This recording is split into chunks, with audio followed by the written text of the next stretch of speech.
Hey everybody, this is Dave at West Texas Bugs. So today I'm going to tie for you guys a fly. It's called a ParaHumpy. And I don't know why I haven't thought about tying this before, but my good friend Ken Burkholder in Boise showed me this fly and gave me permission to do a video of it. He also did more than just show it to me. He let me fish it, and it produced fish right off the bat. So I'm going to tie on a size 14 MLO 52. This is a moonlet hook, and for thread I'm going to use the Semper Fly waxed red in 12/0. If you haven't tied with this waxed thread, you need to give it a shot. It's kind of like the best of both worlds. It's a little stronger than uni, and it flattens out nicely like UTC. So I'm going to start my thread right in the middle of this hook, maybe just a little bit forward of the middle. Right there, I like. And I'm going to bring my thread back and be really careful with this 12/0 to avoid the point of that hook, because it'll fray it at the very least and cut it at the worst. So, alright. I'm going to move my waist. Alright, so now this fly has a moose tail. So I'm going to cut a few moose fibers here, probably, I don't know, maybe 5 or 6 would be fine.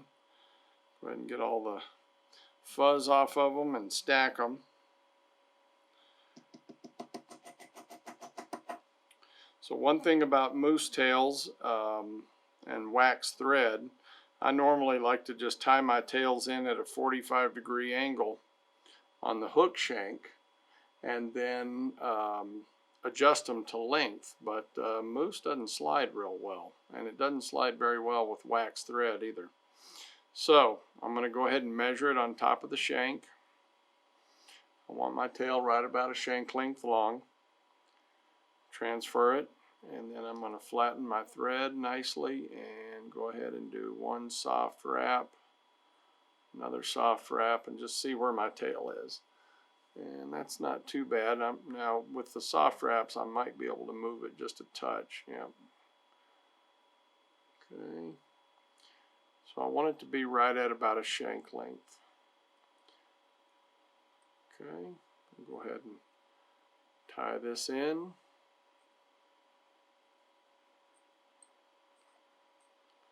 Keep those butts right up on top.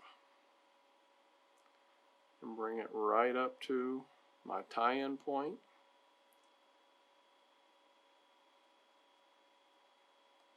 There we are. Okay, so the tail's set, and now I need to tie in my hump. So I'm going to cut a little bit more moose. I could have used that clump that I just cut off of there, except that it's the closer it gets to the butt ends, the lighter it gets, and I want my hump to be kind of dark here. So I'm going to cut off another section, get rid of all the short pieces, get rid of all the fuzz, and go ahead and stack this. I really don't have to stack this because I'm going to cut these tips off. So I want the dark parts, and I want it to be a little thinner. So I'm just going to come in and go ahead and cut my tips off square. And now I'm going to put those right up on top here. My thread nice and flat. Make sure that I get them on top and keep them on top. So I can do that by lifting at about a 45-degree angle. And I can wrap back right to where my tail was. And then I want to cover all of that moose with thread wraps, because this is basically going to be my body. It's just a thread body. There's no dubbing on this fly.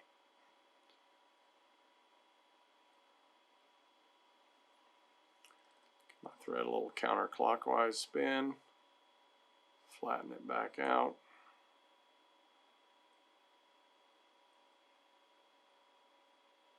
Nice even wraps. Okay, now I'm going to do a couple of wraps in front of where I tied in. I'm going to bring my butt ends over, just like on a regular humpy.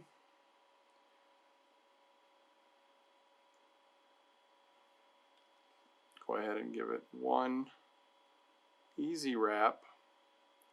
Make sure all my fibers are right up on top and give it a really strong pull. A little tighter wrap.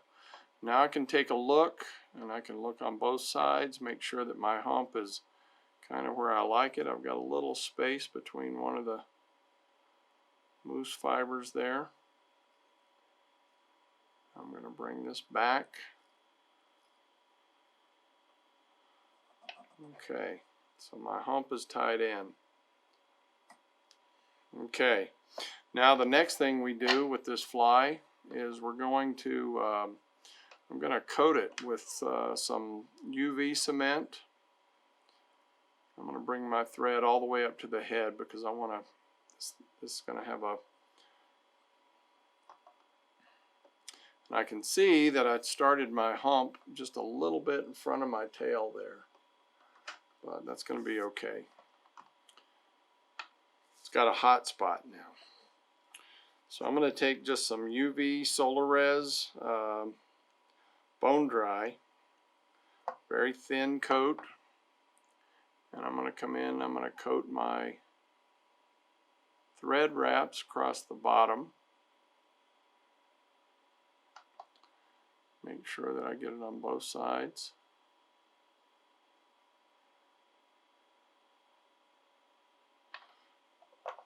And I'm going to cure that.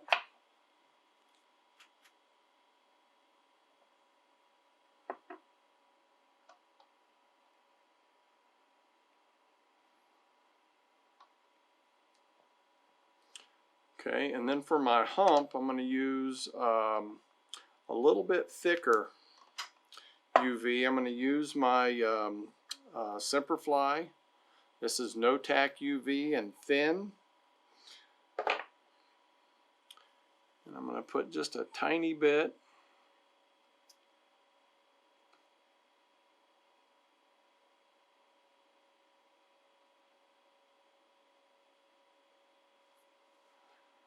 Top of my hump. I'll take a bodkin. Just spread it out nice and even.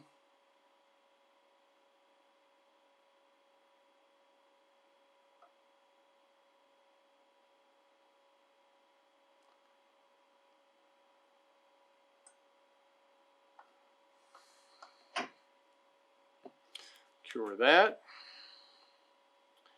And then I'm ready to move forward.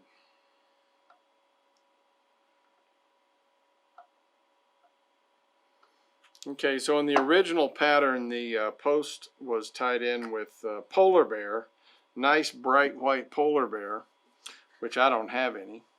So what I'm going to use is just a strand of parapost.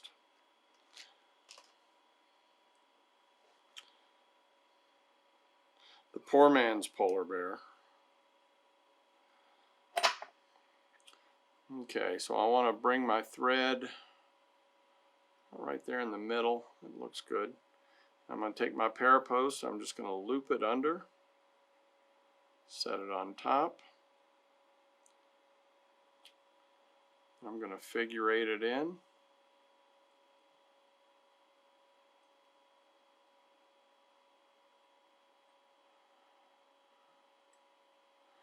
I got a nice piece of moose out of Ken, but I didn't get a nice piece of the polar bear. So maybe next time. Beggars can't be choosers. Okay, oops.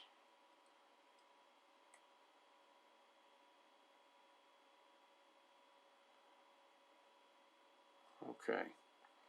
Now my post is tied in, so I just need to go ahead and post it up now. Just bring my thread up right around the base.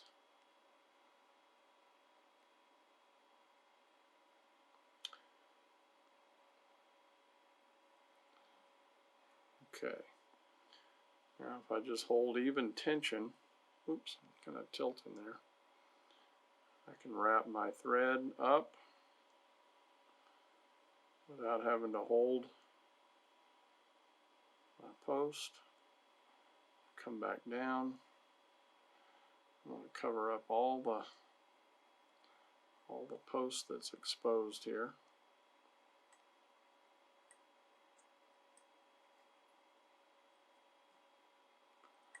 Alright, now for a hackle. For this fly I'm going to use just a furnace. This is a size 14 hackle.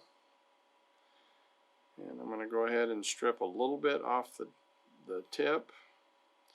And then I'm going to take the hackle off of the leading side off.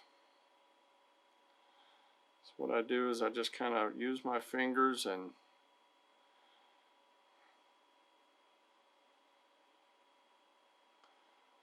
get it brushed out.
Okay, so for my hackle I'm going to use a nice piece of furnace. This is a size 14. And what I'm going to do is I'm going to strip off a little bit of bare stem for my tie-in point. And then what I'm going to do, I'm going to go ahead and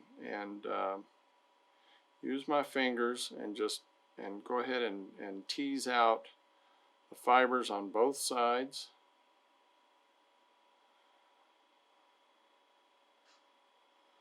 Okay, until I have a nice brush there, and I'm going to take fibers off of the leading edge. In other words, the hackle that's going to go against my post, I'm going to remove the fibers from that side so that just bare stem will be hitting my post. Okay, so I'm going to go ahead and tie the stem in up to the eye and back, and then I'll go ahead and wrap the hackle stem, incorporate that into my post.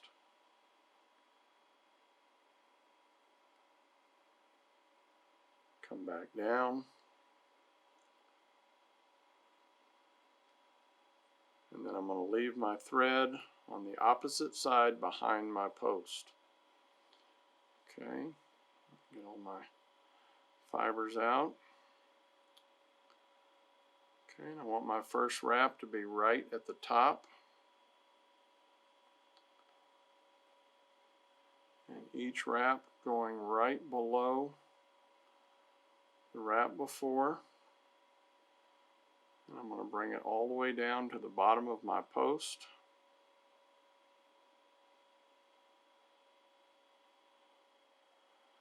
Okay, and then I'm going to hold the hackle on my side down a little bit, bring my thread in, going above the body, beyond the hackle, or below the hackle, I'm sorry. 2 wraps. It's another reason that I use 12-aught thread for this fly, because if I used a heavier thread, those thread wraps would start to build up underneath my hackle. Okay, remove my waste. I'm going to go ahead and cut my post, so I'm going to spin it together.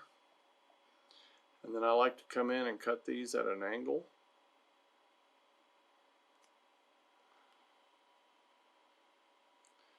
Alright, now to finish this fly, instead of whip finishing or putting a half hitch, I'm going to take just a little bit of super glue.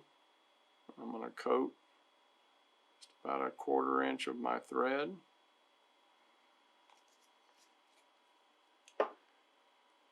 And then very carefully I'm going to come up and I'm going to go underneath the hackle, above the body.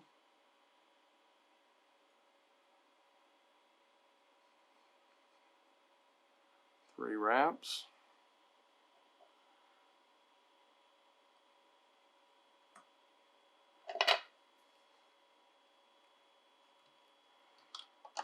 Let's take a look. I have no hackles extending below my body. And that is the ParaHumpy. But you get the idea. Thank you.